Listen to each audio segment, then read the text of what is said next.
Welcome back, Wolfpack Brawlers here, and this is how to use Haxorus. Now, Haxorus has 147 on the attack, so a massive attack stat, and then 97 on the speed.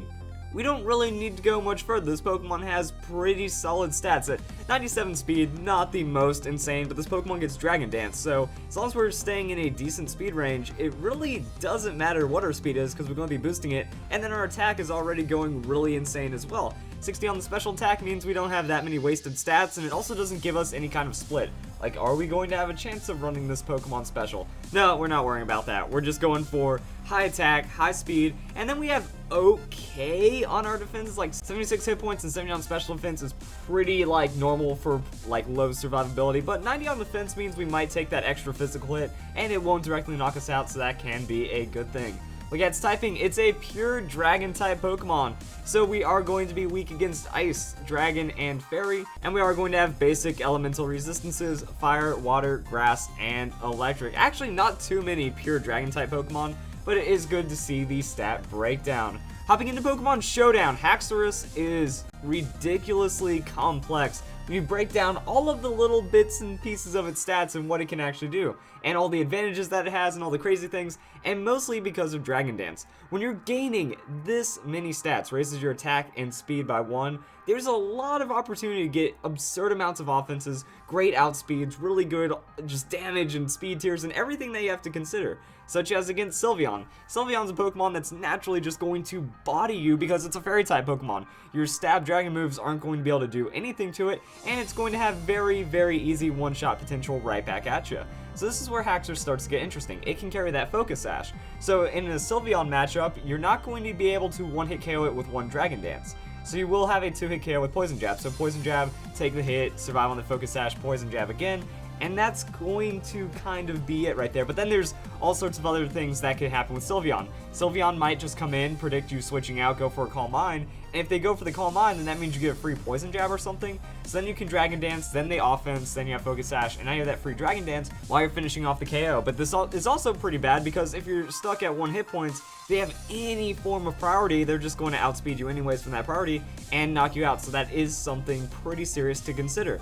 And that's just Sylveon. There's other Pokemon that are crazy on the matchups, like other Dragon Dance Pokemon, other Pokemon that are going to be sashed, other Pokemon that just carry a lot of super effective damage and all sorts of really crazy things. If they're super tanky, you might have to use Dragon Dance twice or so to get around it. And then we also have Pokemon like Mega Salamence. Mega Salamence is pretty feared for the amount of damage that it puts out. It pretty much just goes into a speedy nature, pumps up one Dragon Dance, and then tries to sweep straight up with the Aerial Aids, and that's where Haxorus kind of gets an advantage.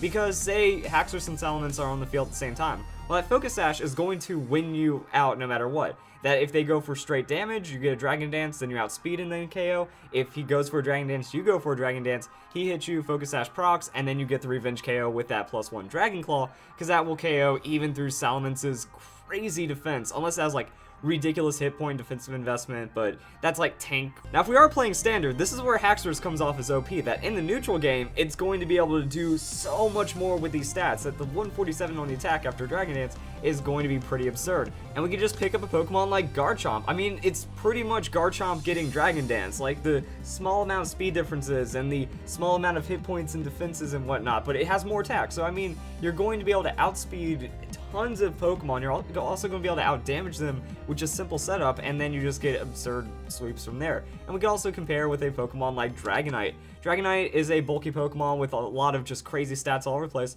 but Haxorus, more attack, more speed. Now, it doesn't have the multi-scale ability, which is its own kind of craziness, and it is less tanky than Dragonite, so those are like its own things, but also Haxorus doesn't have any 4x weaknesses. It's going to be pretty consistent in a lot of situations, and it does get to run the Focus Sash. Dragonite, Focus Sash doesn't really make too much sense because of the multi-scale ability. There's a lot of give and take with Haxorus, but in the end, I feel it comes out on top of the Dragon-type Pokemon for just Dragon Dancing into hardcore sweeping. Now, Haxorus does have some interesting diversity. With this Focus Sash, though, it's pretty much just going to be max the attack, max out the speed, and hope for the best. If you go up against Pokemon that are faster than you, that you can't super effective in one-hit KO, you might be in a big problem. Like, matchups against a Scarf Garchomp are going to be really weird, because they'll outspeed you, they'll do the damage that breaks your Focus Sash, and then you just have to throw out the Dragon Claw and one-hit KO them back. But that's really all you can do against them. That any Pokemon that's in a situation like that, you can't outpace them on a Dragon Dance. You need to have one Dragon Dance as they're coming in, and sometimes you get that, sometimes you don't. So it's best to use Haxorus as that revenge Pokemon.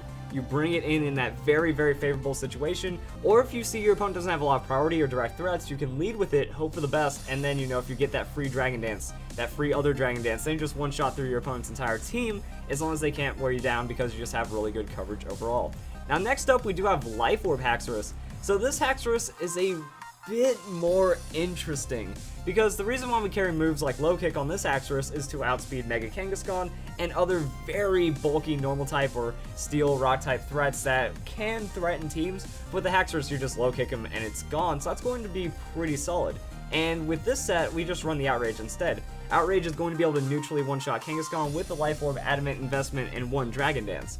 So with this, we're not also looking for ridiculous amounts of speed, which is why this could also work as a revenge Pokemon. That as long as you just come in at the right time, you know, okay, with this health investment, I'm going to be able to survive more moves than I would have normally, so I get that free Dragon Dance. It's going to be very difficult as long as I'm not coming into a super effective hit.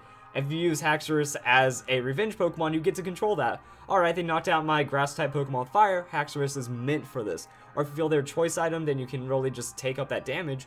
Then you just come in and set up that Dragon Dance, and if they try to throw out the damage, well, now you just outrage them into oblivion. So with this, I will recommend like Steel Synergy or something Poison. That way you remove their Fairy-type Pokemon, you get that one Dragon Dance, and then you pretty much outrage through their entire team. Or if they also have like Steel and Rock types, you can Earthquake accordingly. Mold Breaker is going to give you that Rotom and Gengar killing, and other Levitate Pokemon that are normally a hassle, and Poison Jab for the Fairies. So that's kind of it. Like, even if you do get in that bad position, you can still get that Dragon Dance. If they bring in the Fairy, you just obliterate them with the Poison Jab, then you can transition to Outrage. Outrage is going to be like your main damage, but it also does leave you pretty susceptible, so that is what you have to play around. Other than that, I was just thinking, alright, we max out speed, max out hit points, because the attack doesn't matter. If we're already one-shotting the biggest threats after +1 Dragon Dance, any points we put into attack are just going to be wasted, like the +4. We can do the base +4, but then on that, I'd rather have the tankiness.